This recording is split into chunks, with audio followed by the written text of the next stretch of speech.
सभी दर्शकों को राधे राधे। कविता गृह ज्ञान में आप सभी का बहुत बहुत स्वागत है। आज हम आपको बताएंगे सप्तम भाव से लेकर द्वादश भाव तक अगर राहु देव हैं सिंह लग्न की कुंडली में तो कैसा प्रभाव देंगे। मान लीजिए सप्तम भाव में आपके राहु देव बैठ गए, ठीक है, तो ये शनि का नंबर है। शनि के घर में राहु बैठ गए तो ये छाया ग्रह हैं, तो शनि जैसा ही प्रभाव देंगे। शनि की स्थिति अगर अच्छी है और शनि यहाँ पे षष्ठेश भी हैं और सप्तमेश भी हैं, ठीक है, उनके साथ में उनके घर में राहु बैठ गए सप्तम भाव में। तो क्या है, अगर आप व्यापार करते हैं तो आपके साझेदार का ये भाव हो गया। अगर आप शादीशुदा हैं तो अगर जेंट्स की है कुंडली तो उसका पार्टनर यानी उसकी पत्नी का हो गया, ठीक है। अगर लेडीज़ की है तो उसका पार्टनर यानी पति भाव, ठीक है। तो ये कुंडली जो है यहाँ से विवाह भी देखते हैं।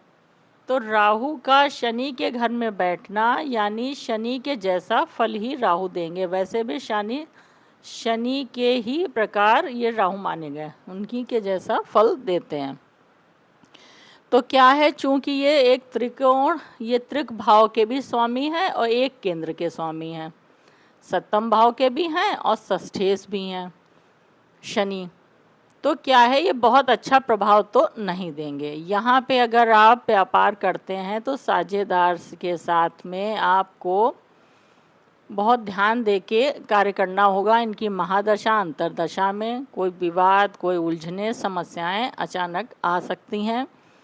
और जो है आपके वैवाहिक जीवन भी बहुत ही सुखद नहीं होगा, उसमें भी वैचारिक मतभेद, थोड़ा सा वाद विवाद, थोड़ा सा नेचर बिल्कुल अलग अलग होगा, आपका तालमेल मैच नहीं करेगा।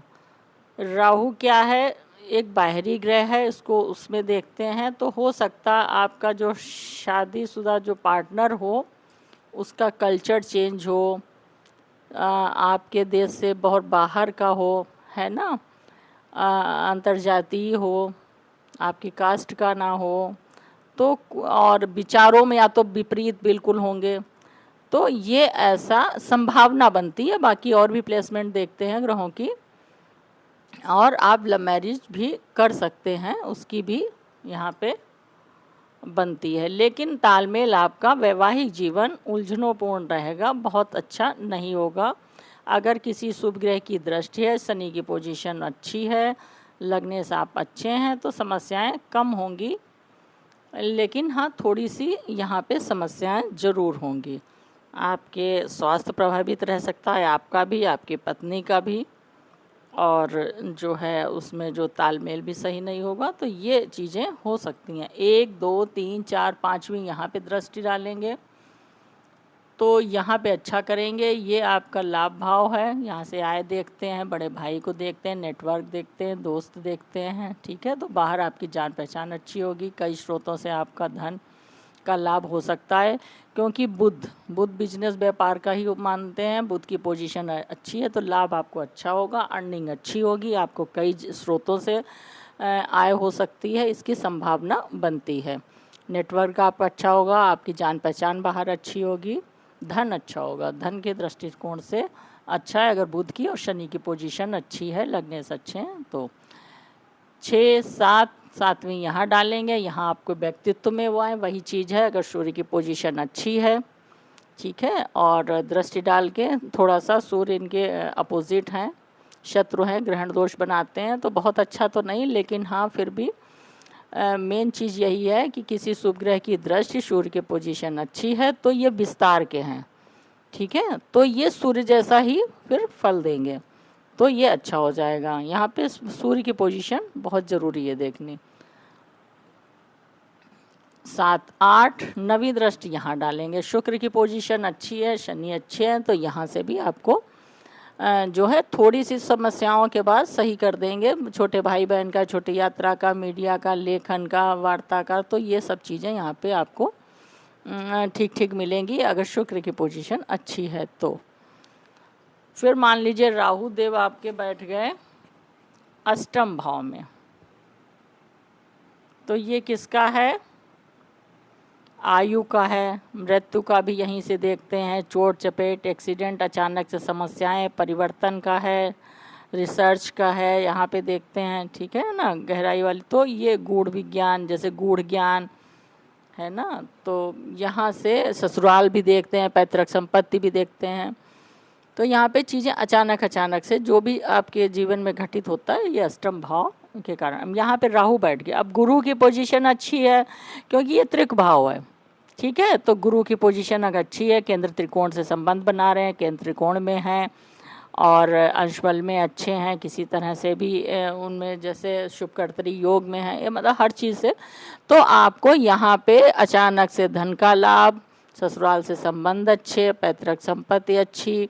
आप अगर किसी रिसर्च में हैं तो उसमें अच्छा, आप कोई जॉब ऐसी कर रहे हैं जैसे सीक्रेट जॉब, यहाँ से जैसे सीबीआई इंस्पेक्टर हुआ, या मतलब जो है इस तरह की चीज़ें जो, और या मतलब आप ज्योतिष का कार्य करते हैं, उन चीज़ों के लिए बहुत अच्छा है अगर गुरु की पोजीशन अच्छी है। आयु अच्छी होगी आपकी, है ना, तो ये सारी चीज़ें मिलेंगी। अगर इसमें मतलब गुरु भी पीड़ित हैं तो फिर समस्याओं का, तो ये है त्रिक भाव, तो समस्याएं और ज़्यादा फिर बढ़ जाएंगी।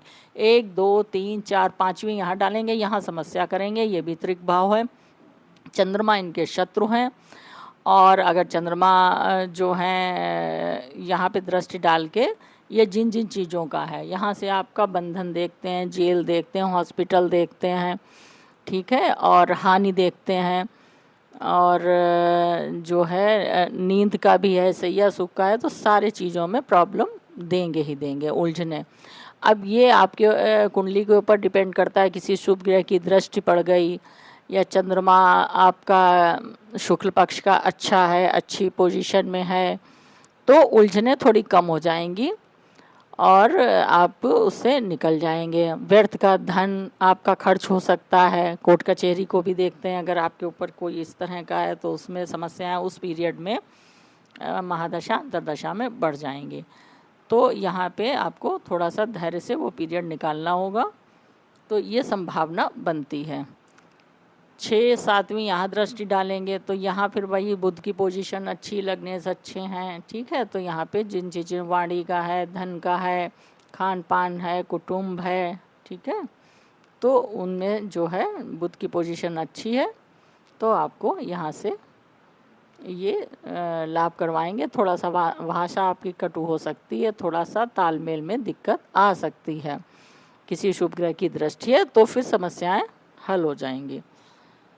8 9वीं दृष्टि यहाँ डालेंगे, यहाँ समस्याएं जरूर देंगे, क्योंकि 8 नंबर मंगल का है, राहु उनके शत्रु हैं। अगर मंगल की पोजीशन अच्छी है फिर भी समस्याएं थोड़ी ज़रूर देंगे, क्योंकि ये जो है 8 नंबर कुर ग्रह का है, ये भाव जो है कर्क राशि को दिया है कालपुरुष के हिसाब से, चंद्रमा को। तो यहाँ पे क्या है, माँ का स्वास्थ्य प्रभावित रह सकता है, माँ के साथ मतभेद हो सकते हैं, और ज़मीन जायदाद भवन वाहन जो भी आप प्रॉपर्टी बनाएंगे उसमें उलझने समस्याएं आ सकती हैं। और जिन ये जो है मन का भी है, मन अशांत रह सकता है, घर का माहौल थोड़ा सा गड़बड़, तो यहाँ पे समस्याएं देंगे। फिर मान लीजिए राहु बैठ गए आपके 9वें भाव में। अब क्या है, 1 नंबर मंगल का है, मंगल इनके शत्रु हैं और अगर मंगल अच्छी पोजीशन में है तो ये मंगल जैसा ही फिर रूप धारण कर लेंगे। तो क्या है, आप में क्रोध बढ़ जाएगा। मंगल थोड़ा सा धैर्य से अगर काम लेंगे तो सही है, क्योंकि मंगल थोड़ा सा जल्दबाज बनाता है, तो आप निर्णय गलत ले सकते हैं। तो यहाँ पिता को भी देखते हैं, धार्मिक यात्राएं देखते हैं, लंबी यात्राएं देखते हैं, धर्म को देखते हैं, ये भाग्य का भी है। तो इसमें किसी शुभ ग्रह की दृष्टि है, मंगल की पोजीशन अच्छी है, तो आपको थोड़ा सा उस पीरियड में थोड़ा तो संयम रखना होगा। पिता से मतभेद थोड़ा सा हो सकते हैं, संभावना है, और स्वास्थ्य उनका प्रभावित रह सकता है। तो इन चीज़ों को आपको थोड़ा सा महादशा अंतरदशा में, फिर बाकी और भी प्लेसमेंट शुभ ग्रह की दृष्टि वगैरह है तो चीज़ें फिर सही हो जाएंगी। हाँ, फिर यहाँ से आपकी 5वीं दृष्टि डालेंगे, 1 2 3 4 5वीं यहाँ डालेंगे, ठीक है। वही चीज़ है, सूर्य अगर अच्छी पोजीशन, मंगल अच्छी पोजीशन, तो सब कुछ बढ़िया, ठीक है, उन्हीं के अनुरूप ये ढल जाएंगे, वैसा ही फल देंगे, छाया ग्रह हैं। फिर 6, 7, 7वीं यहाँ आपको बता दी, फिर 8 और 9वीं यहाँ पे संतान का है, शिक्षा का है, उसमें थोड़ा सा व्यवधान डाल सकते हैं, आपके संतान होने में दिक्कत हो सकती है, हो सर्जरी वगैरह या इन चीज़ों के। अगर गुरु की पोजीशन अच्छी है तो सब फिर ठीक ठीक होगा। यहाँ पे ये ध्यान देना होगा, गुरु की पोजीशन अच्छी है तो फिर लग्नेश आपके अच्छे हैं, आप में है कैपेसिटी हैंडल करने की, तो आप उसको अच्छे से कर लोगे। फिर मान लीजिए गुरु वो राहु बैठ गए आपके 10म भाव में। यहाँ पे राहु बहुत अच्छे माने गए हैं, 10म भाव में दिग्बल प्राप्त होता है इनको। यहाँ पे ये जो है बहुत अच्छा है, अगर आप करियर में हैं तो बहुत अच्छा आपका होगा, जॉब में होंगे तो आप अच्छी पद पे होंगे, और आपका बाहर संबंध बहुत अच्छे होगा, स्टेटस आपका अच्छा होगा, आपके पास धन होगा। राजनीति और उसमें ये बहुत तरक्की देता है, राजनीति में है या एक्टिंग फील्ड में है, जैसे फिल्म में है, तो ये बहुत ऊंचाइयां देता है। शुक्र की पोजीशन देखनी होगी, शुक्र अगर आपका अच्छा है, लग्नेश अच्छा है, तो ये बहुत ऊंचाई देता है, नेम फेम हर चीज़ में यहाँ पे आपको प्राप्त होगी। फिर 1, 2, 3, 4, 5, फिर 5वीं दृष्टि यहाँ डालेंगे, बुध की पोजीशन अच्छी आपको बता दिया। 6, 7वीं यहाँ पे थोड़े प्रॉब्लम करेंगे। 8, 9 यहाँ पे ये त्रिक भाव है, यहाँ पे ये शनि के घर में, हालांकि शनि इनके मित्र हैं लेकिन फिर भी थोड़ी सी समस्याएं यहाँ पे देंगे, क्योंकि ये त्रिक भाव है, थोड़ा सा संघर्ष, मेहनत है ना, ये जिन कर्ज, बीमारी हो, तो थोड़ा सा आपको स्वास्थ्य का, इन सब चीज़ों का ध्यान रखना होगा इनकी महादशा और अंतरदशा में।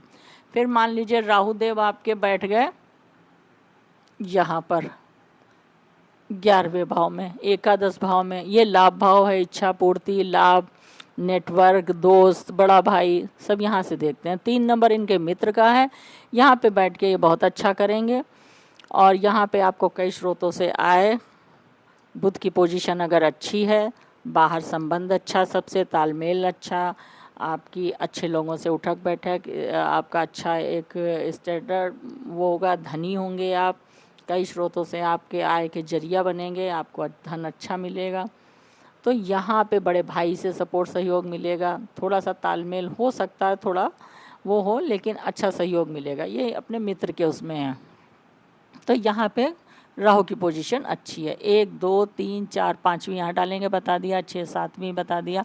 8, 9 यहाँ पे प्रॉब्लम करेंगे, यहाँ दृष्टि डाल के थोड़ा सा गड़बड़ कर सकते हैं। शनि की पोजीशन अच्छी, लग्नेश अच्छे हैं, तो थोड़ी समस्या आप हल कर लोगे आसानी से, तो ये संभावना बनती है। फिर मान लीजिए राहु देव आपके बैठ गए द्वादश भाव में, तो द्वादश भाव जिन चीज़ों से है आपका, तो क्या है, ये 4 नंबर कर्क राशि चंद्रमा का है, चंद्रमा के घर में राहु बैठ गए, बहुत अच्छी पोजीशन नहीं है। कर्क जल तत्व की राशि है, उसमें राहु का बैठना, ठीक है, ये हवा देता है।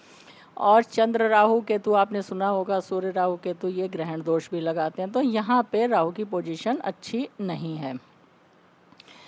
अब चंद्रमा आपकी कुंडली में अगर केंद्र त्रिकोण से संबंध बना रहे हैं, अच्छी पोजीशन में, किसी शुभ ग्रह की दृष्टि है, तो फल अलग हो जाएगा। वैसे यहाँ पे राहु का बैठना अच्छा नहीं है। यहाँ पे आपको नींद की प्रॉब्लम, सैया सुख का है उसमें समस्या, कोर्ट कचहरी, वाद विवाद, हॉस्पिटल, व्यर्थ का खर्च, हानि, सब यहाँ से देखते हैं, तो उनमें सब में आपको समस्याएं आएंगी। ये अलग बात है अगर सिंह सूर्य की पोजीशन अच्छी है, चंद्रमा की अच्छी है, किसी शुभ ग्रह की दृष्टि है, तो फिर चीज़ें संभल जाएंगी। वरना यहाँ पे ये त्रिक भाव है, राहु का यहाँ बैठना अच्छा नहीं है। उनकी महादशा अंतरदशा में आपको विशेष ध्यान रखना है। यहाँ पे व्यर्थ का आपका खर्च हो सकता है, आपका स्वास्थ्य प्रभावित रह सकता है, अगर कोई आपका केस है उसमें अड़चनें बढ़ सकती हैं, विलम्ब हो सकता है, वाद विवाद ना करें किसी से, तो ये सारी संभावनाएं बनती हैं। अब इनकी 3 दृष्टियां हैं, 1 2 3 4 5, 5वीं यहाँ डालेंगे, यहाँ पे भी प्रॉब्लम करेंगे। ज़मीन जायदाद, भवन वाहन, मन का सुख, माँ का सुख, माँ के स्वास्थ्य में खराबी, तो यहाँ पे भी दृष्टि डाल के, क्योंकि मंगल 8 नंबर इनके शत्रु का, यहाँ पे भी दृष्टि डाल के अच्छा नहीं करेंगे। फिर 6 7 8 और 9, 9वीं दृष्टि यहाँ डालेंगे। 1 2 3 4 5वीं यहाँ डालेंगे, 6 7वीं यहाँ डालेंगे। तो ये शनि का नंबर है, शनिवत ही राहु माने गए हैं। तो यहाँ पे भी थोड़ी सी, चूँकि ये त्रिक भाव है, स्वास्थ्य का ध्यान रखना है आपको। व्यर्थ का खर्च हो सकता है आपको, हॉस्पिटल बीमारी पे कर्ज लोन लें तो संभाल के लें। महादशा अंतरदशा में शनि की पोजीशन अच्छी है, यहाँ पे जैसे दृष्टि डाल के मंगल की पोजीशन अच्छी, तो समस्याएं थोड़ी कम हो जाएंगी, लेकिन यहाँ पे प्रॉब्लम देंगे ज़रूर। फिर 7वीं यहाँ पे, 8 9वीं यहाँ डालेंगे। तो यहाँ पे भी ये गुरु की पोजीशन अच्छी है, तो थोड़ी समस्याएं कम होंगी। यहाँ पे भी कष्ट, पीड़ा, एक्सीडेंट, चोट चपेट, और आयु को भी देखते हैं, मृत्यु को भी यहाँ से ही देखते हैं, रिसर्च है आपका, तो सारी चीज़ें देखते हैं। गुरु की पोजीशन अच्छी है तो समस्याएं कम होंगी, आप हल कर लोगे, लेकिन यहाँ पे समस्याएं देंगे ज़रूर, क्योंकि ये त्रिक भाव है। त्रिक भाव में थोड़ी सी राहु नेगेटिव ग्रह दृष्टि डाल के, अगर गुरु की पोजीशन बहुत अच्छी है, आपका शुभ कर्तरी योग में है, तो फिर अचानक से आपको लाभ भी हो सकता है। पैतृक संपत्ति, ससुराल से संबंध अच्छे, तो यहाँ पे आपका रिसर्च फील्ड में उसमें कामयाबी, तो फिर वो चीज़ अलग हो जाएगी, लेकिन थोड़ी समस्याएं यहाँ पे देंगे ज़रूर। तो आज मैंने आपको सिंह लगन की कुंडली है अगर आपकी, और द्वादश भाव में राहु हैं, तो कैसा प्रभाव देंगे ये बताया है आपको। तो आपको अगर हमारा वीडियो अच्छा लगा हो, लाइक करें, सब्सक्राइब करें, बेल आइकन जरूर दबाइए, ताकि नया वीडियो आप तक सीधे उसका नोटिफिकेशन पहुँचे, आप उसका फ़ायदा उठाएं। मुझे खुशी होगी। मिलते हैं नेक्स्ट वीडियो के साथ, तब तक के लिए धन्यवाद।